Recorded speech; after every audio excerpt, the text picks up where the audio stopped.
नमस्कार दोस्तों, स्वागत है आपका एक और ज़बरदस्त बिजनेस आइडिया के साथ कंप्यूटर विद्या में।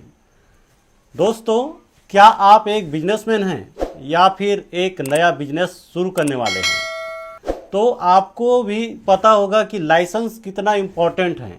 किसी भी बिजनेस को सुचारू रूप से चलाने के लिए बिजनेस लाइसेंस बहुत ज़रूरी होता है।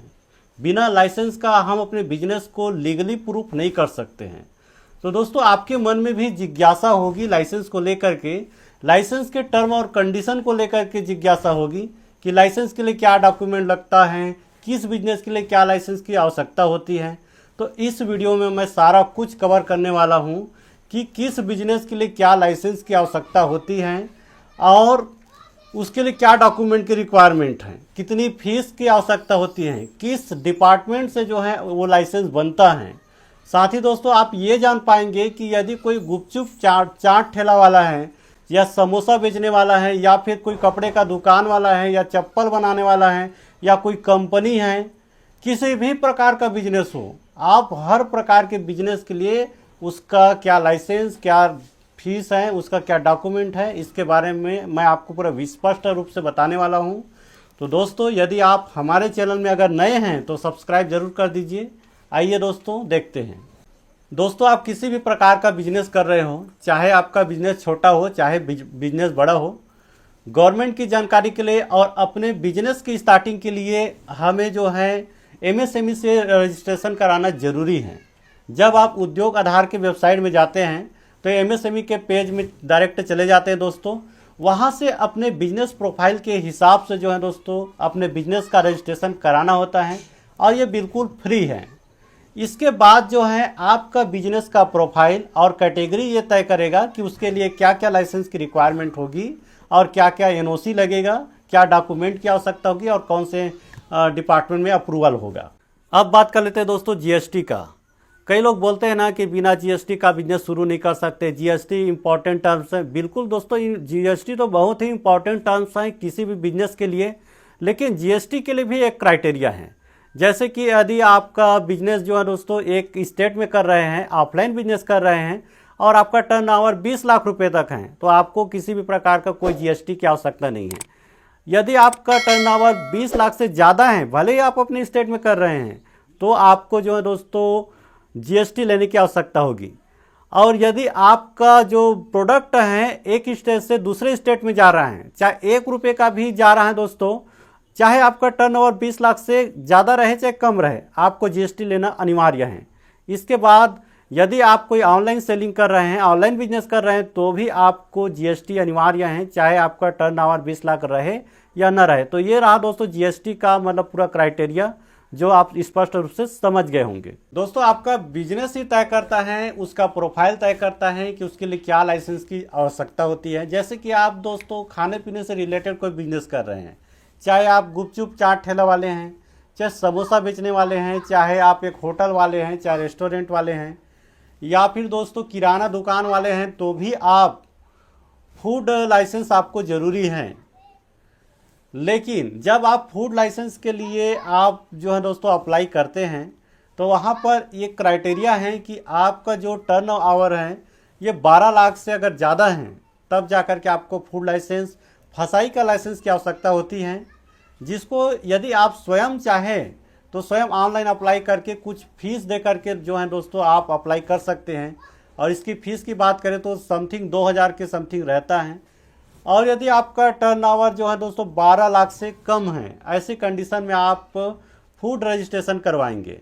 और इस प्रकार से दोस्तों किसी भी प्रकार का बिजनेस हो जो खाने पीने से रिलेटेड है, उसके लिए या तो फूड रजिस्ट्रेशन होगा या फिर फूड लाइसेंस। इसके बाद दूसरा कैटेगरी में आता है दोस्तों रोड में जो भी बिजनेस हैं, चाहे वो कपड़े का दुकान हो, चाहे चप्पल दुकान हो, किसी भी प्रकार का बिजनेस जो एक शॉप लगा कर के किया जा रहा है, उस बिजनेस के लिए जो है दोस्तों आपका शॉप इस्टेब्लिशमेंट रजिस्ट्रेशन की आवश्यकता होती है। ये जो रजिस्ट्रेशन है बिल्कुल फ्री है। और यदि हम इसमें लाइसेंस की अगर बात करते हैं दोस्तों, तो ट्रेड लाइसेंस की आवश्यकता होती है। और ये जो ट्रेड लाइसेंस हैं ये आपके स्टेट गवर्नमेंट का म्युनिसिपल कॉरपोरेशन जो है इसको इशू करता है, वहीं से परमिशन मिलता है और उसके बाद आप अपने बिजनेस को स्टार्ट कर सकते हैं। लेकिन जैसे दोस्तों आप इसके लिए अप्लाई करेंगे तो आपके बिजनेस के स्टार्ट होने के 30 दिन के अंदर आपको जो है इसको अप्लाई करना है, अन्यथा आपको पेनाल्टी लगेगा। और यदि आपका बिजनेस अच्छा नहीं चल पाया और आप अपने बिजनेस को बंद करना चाहते हैं तो बंद करने के 15 दिन के पूर्व आपको क्लोज के लिए अप्लाई करना है।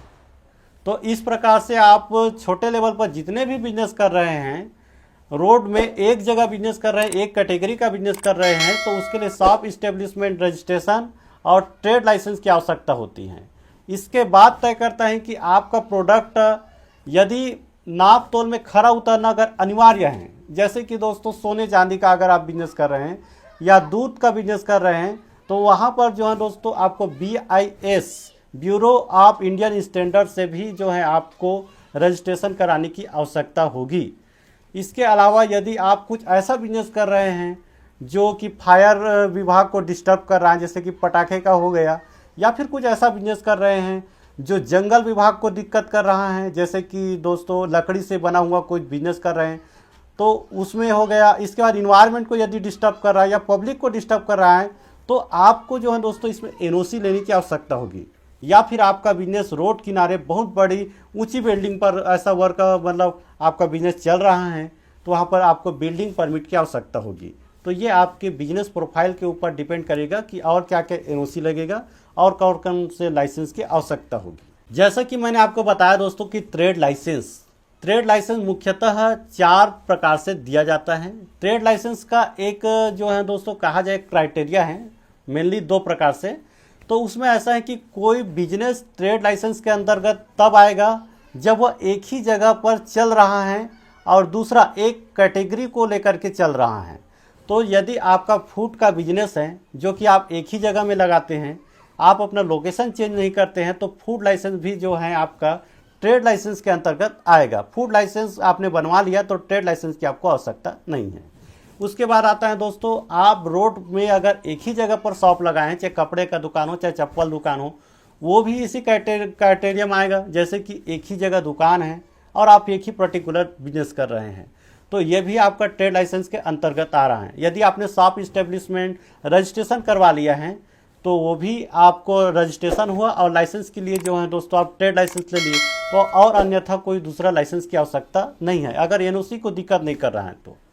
इसके बाद आता है दोस्तों, कोई कंपनी जो एक यूनिट है जो कोई पर्टिकुलर कोई प्रोडक्शन ले रहा है, उसका भी क्या है कि इस ट्रेड लाइसेंस के क्राइटेरिया में आ रहा है। वो भी एक ही जगह प्लांट है और एक ही प्रकार का प्रोडक्शन ले रहा है, तो उसको भी ट्रेड लाइसेंस की आवश्यकता होगी। तो दोस्तों ये 3 प्रकार का हुआ जो कि परमानेंटली बिजनेस है।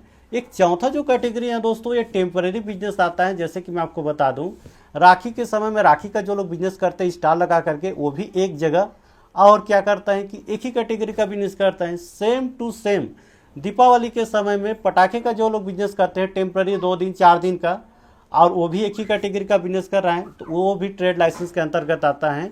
कई लोग ये कमेंट करते हैं कि पटाखे के लिए कौन सा लाइसेंस की आवश्यकता होगी, तो दोस्तों यही है ट्रेड लाइसेंस, जो कि टेम्पररी लाइसेंस के रूप में इशू होता है। यदि आप परमानेंट अगर शॉप में दुकान खोल रहे हैं तो आपको परमानेंटली आपको जो है दोस्तों लाइसेंस की आवश्यकता होगी, जो कि हर साल या 3 साल या 5 साल आपके बिजनेस प्रोफाइल और कैटेगरी के ऊपर डिपेंड करता है कि कितने साल में वो रिन्यूअल होगा। इसके बाद आता है दोस्तों कंपनी लाइसेंस। कंपनी का मतलब है कि आपका जो बिजनेस है दोस्तों वो मीडियम एंड लार्ज स्केल पर आता है। कहने का मतलब कम से कम दोस्तों आप 5 लाख का जो है आप बिजनेस स्टार्ट कर रहे हैं, या फिर कोई मैन्युफैक्चरिंग बिजनेस कर रहे हैं, जैसे कि आप अगरबत्ती मैन्युफैक्चरिंग ही कर रहे हैं, चप्पल का ही मैन्युफैक्चरिंग कर रहे हैं। यदि आप छोटे लेवल पर कर रहे हैं दोस्तों, तो जैसा कि मैंने आपको बताया कि ट्रेड लाइसेंस की आवश्यकता होगी, शॉप इस्टेब्लिशमेंट रजिस्ट्रेशन की आवश्यकता होगी, वो तो हो गया। लेकिन आप इसे बड़े पैमाने पर कर रहे हैं तो आपको जो है दोस्तों निगम लाइसेंस की आवश्यकता होगी, जो कि कंपनी एक बिजनेस के अंतर्गत आ जाता है। तो कंपनी जितने भी यूनिट वाला प्रोडक्शन वाला है या फिर मैन्युफैक्चरिंग लार्ज स्केल पर आप कर रहे हैं, तो इसमें जो है दोस्तों सबसे मेन है निगम लाइसेंस। निगम लाइसेंस का ये मतलब ये है कि जिस लोकेशन पर आप बिजनेस को स्टार्ट कर रहे हैं, आपका यूनिट स्टार्ट हो रहा है, वहाँ का जो डिपार्टमेंट है स्टेट गवर्नमेंट के अंतर्गत नगर निगम, वहाँ से आपको जो है दोस्तों आप लैंड यूज कर रहे हैं, ज़मीन यूज कर रहे हैं, चाहे आपको पर्सनल हो चाहे वो जो है दोस्तों लीज पर लिए हो, निगम लाइसेंस की आपको आवश्यकता होगी। इसके बाद आता है दोस्तों, यदि आपने कोई बिल्डिंग यूज किया जो कि बहुत ऊंची है, डबल मंजिल, ट्रिपल मंजिल, तो वहाँ पर जो है दोस्तों बिल्डिंग का परमिट भी लेना पड़ता है, ताकि आप अगर विज्ञापन अगर करना चाहें तो आपको अनुमति मिलता है। इसके बाद जो है दोस्तों, आपके जो बिजनेस प्रोफाइल हैं उसमें क्या प्रोडक्ट है और किस प्रकार का आप जो है प्रोडक्शन ले रहे हैं, ये डिपेंड करेगा। यदि फायर को दिक्कत कर रहा है, ज़्यादातर तो कंपनी में फायर का मतलब आग वहाँ पर जो है दोस्तों लगने की संभावना होती है। मतलब कहा जाए तो ऑक्सीजन, एलपी जो है इस प्रकार का यूज करते हैं, कटिंग वेल्डिंग हो गया, क्योंकि बिना इसका जो है दोस्तों स्ट्रक्चर खड़ा नहीं होता है। तो फायर से जो है दोस्तों लाइसेंस लेना पड़ता है, एनओसी लेना पड़ता है। इसके बाद जो है दोस्तों इन्वायरमेंट, आपका जो यूनिट है यदि कम प्रदूषण कर रहा है, उस प्रदूषण को अगर कंट्रोल किया जा सकता है दोस्तों, तो आपको जो है इन्वायरमेंट से एनओसी मिलेगा और आप अपने बिजनेस को शुरू कर सकते हैं। लेकिन यदि आपका यूनिट बहुत ज़्यादा प्रदूषण कर रहा है तो वो कंट्रोल नहीं हो पा रहा है, तो ऐसे में अभी तक कोई भी स्टेट गवर्नमेंट इस प्रकार का परमिशन नहीं देता है कि आप बिजनेस को, अपना यूनिट को स्टार्ट कर सके। अब इन्वायरमेंट में भी जो दोस्तों 2-3 कैटेगरी होता है। यदि आपका यूनिट बिल्कुल भी प्रदूषण नहीं कर रहा है तो ग्रीन कैटेगरी में आएगा, आपको आसानी से एनओसी मिलता है। उसके बाद जो है दोस्तों थोड़ा बहुत अगर प्रदूषण हो रहा है, उस प्रदूषण को कंट्रोल किया जा सकता है वाटर ट्रीटमेंट से या और कोई मतलब सिस्टम लगा करके, तो वो ऑरेंज कैटेगरी है, उसमें एनओसी मिलता है, उसमें कुछ फीस भी पे करने पड़ते हैं। तीसरा कैटेगरी है जो प्रदूषण आउट ऑफ कंट्रोल है, इसके लिए बिल्कुल भी परमिशन नहीं दिया जाता है। इसके बाद आता है दोस्तों, यदि आपके यहाँ कम से कम 10 कर्मचारी काम कर रहे हैं तो आपको लेबर डिपार्टमेंट से मंजूरी लेने की आवश्यकता होती है। और लेबर डिपार्टमेंट में जो इंस्पेक्टर होते हैं दोस्तों, वो समय समय पर जो है चेकिंग करने के लिए आते हैं कि वहाँ पर लेबर के कंडीशन क्या है, आपका बिजनेस किस प्रकार से चल रहा है, ये सारा कुछ। और आपको साथ ही जैसे कि 10 कर्मचारी से ऊपर हैं तो आपको ईएसआई और ईपीएफ जो है कवर लेना पड़ेगा। ईएसआई का मतलब ये है दोस्तों कि जो आपके कर्मचारी काम कर रहे हैं उसके लिए जो है इंश्योरेंस, ये जो है कर्मचारी के सैलरी को ही काट करके मतलब कि किया जाता है। और जो ईपीएफ है दोस्तों, वो कर्मचारी के सैलरी को ही काट करके उसके लिए भविष्य निधि के लिए पैसा जमा किया जाता है। इसके बाद जैसे कि आपका प्रोडक्ट मान लिया जाए दोस्तों एकदम नाप तोल में खरा उतरना है तो वैट रजिस्ट्रेशन की आवश्यकता होती है। और कोई भी बिजनेस हो दोस्तों, चाहे वो छोटे स्तर पर हो चाहे बड़े स्तर पर हो, एमएसएमई से रजिस्ट्रेशन करवाना अनिवार्य है। एमएसएमई से रजिस्ट्रेशन का बहुत सारे फायदे हैं दोस्तों। एक तो आपका बिजनेस लीगली प्रूफ होता है, दूसरी बात यह है कि आपके प्लांट में जो भी मशीनरी यूज हो रहे हैं, आप नया मशीनरी खरीदना चाहते हैं तो आपको क्या मिलेगा, उसमें छूट मिलेगा। और साथ ही साथ आप लोन के लिए भी आसानी से अप्लाई कर सकते हैं। और बहुत सारी सुविधाएं हैं जो गवर्नमेंट जो है लार्ज स्केल वाले यूनिट को देते हैं, वो सारा लाभ आप उठा सकते हैं। तो दोस्तों आपने जाना कि कंपनी के लिए कौन कौन से मतलब लाइसेंस और रजिस्ट्रेशन की आवश्यकता होती है। और रही बात इसका रिन्यूअल का दोस्तों, तो आपके बिजनेस का प्रोफाइल और कैटेगरी ही तय करेगा कि वो 1 साल में रिन्यूअल होगा कि 3 साल में रिन्यूअल होगा कि 5 साल में रिन्यूअल होगा। दोस्तों अब बात कर लेते हैं डॉक्यूमेंट की क्या रिक्वायरमेंट होती है। तो दोस्तों किसी भी प्रकार का बिजनेस हो, मेनली जो डॉक्यूमेंट की रिक्वायरमेंट होती है मैं आपको उसको बता रहा हूं। आपका पर्सनल डॉक्यूमेंट जरूरी है, चाहे किसी भी प्रकार का रजिस्ट्रेशन करवाएं, चाहे लाइसेंस के लिए आप जो है अप्लाई करते हैं। पर्सनल डॉक्यूमेंट के अंतर्गत आपका आधार कार्ड आ जाता है दोस्तों, वोटर आईडी आ जाता है और पासपोर्ट साइज फ़ोटो आ जाता है। और आपका एक ऐसा कॉन्टैक्ट नंबर होना चाहिए जो परमानेंट हो। इसके बाद आता है आपका प्रॉपर्टी डॉक्यूमेंट। यदि आप जो भी बिजनेस के लिए लैंड यूज किए हैं दोस्तों, आपका स्वयं का है तो आपका जो ज़मीन है वो पूरा प्रूफ होना चाहिए, विद टाइटल और एड्रेस प्रूफ होना चाहिए। यदि उस ज़मीन को आपने लीज पर ले लिया दोस्तों, तो लीज एग्रीमेंट एनओसी के साथ में होना चाहिए। इसके बाद जैसे कि दोस्तों आपने एनओसी लिया है तो एनओसी का डॉक्यूमेंट लगेगा। यदि आप रिन्यूअल करवा रहे हैं तो लाइसेंस का लगेगा। तो ये इस प्रकार से जो है डॉक्यूमेंट की रिक्वायरमेंट होती हैं। अब बात कर लेते हैं दोस्तों फीस का। तो फीस के लिए जैसे कि मैंने आपको बताया दोस्तों, सबसे पहले फूड लाइसेंस के बारे में बताया। तो फूड लाइसेंस में 2 प्रकार की चीज़ें आती हैं। 12 लाख टर्न आवर्स यदि कम है तो ऐसी कंडीशन में आपका जो रजिस्ट्रेशन है बिल्कुल फ्री है। लेकिन यदि आप फसाई का लाइसेंस लेते हैं, 12 लाख टर्न आवर्स से ज़्यादा है, तो 2000 के समथिंग फीस है दोस्तों। अलग अलग स्टेट में समथिंग अप और डाउन हो सकता है। इसके बाद जैसे कि आपका छोटा सा दुकान रोड में इस्टेब्लिश है, एक जगह इस्टेब्लिश है, आप ट्रेड लाइसेंस लिए हैं, तो उसमें जो है दोस्तों बिजनेस के प्रोफाइल के हिसाब से 200 रुपये, 250 रुपये, 300 रुपये इस प्रकार से फीस रहता है। इससे ज़्यादा फीस नहीं होता है। इसके बाद जो है दोस्तों कंपनी के लिए, जैसे कि मैंने आपको बताया कि अगर लार्ज स्केल पर आप कोई यूनिट स्टार्ट किए हैं, प्रोडक्शन ले रहे हैं या कोई बिजनेस कर रहे हैं, तो उसके लिए निगम लाइसेंस के लिए 2000 के समथिंग इसका रेट है दोस्तों। ये थोड़ा बहुत अप डाउन एरिया के हिसाब से हो सकता है। फिर इसके बाद आप एनओसी लेते हैं, तो फायर से तो लेना ही पड़ता है दोस्तों, और इन्वायरमेंट से लेना पड़ता है। तो इन्वायरमेंट में भी जो है दोस्तों वाटर का अलग है और एयर का अलग है। लगभग वही है कि अगर एयर की बात करें तो 250 से 2000 के समथिंग, और वाटर के एक्ट के तहत जो है दोस्तों 6500 रुपये के समथिंग। इसके बाद आता है दोस्तों वैट रजिस्ट्रेशन। लेकिन वैट रजिस्ट्रेशन के लिए क्राइटेरिया है। दिल्ली के लिए जो है दोस्तों 20 लाख तक का है, और अन्य पूरे स्टेट के लिए जो है दोस्तों 10 लाख तक का है। आपका ये टर्नओवर है दोस्तों एनुअल। इसमें जो है आपको 500 रुपये फीस से 1 लाख का ब्रांच सिक्योरिटी देना पड़ता है।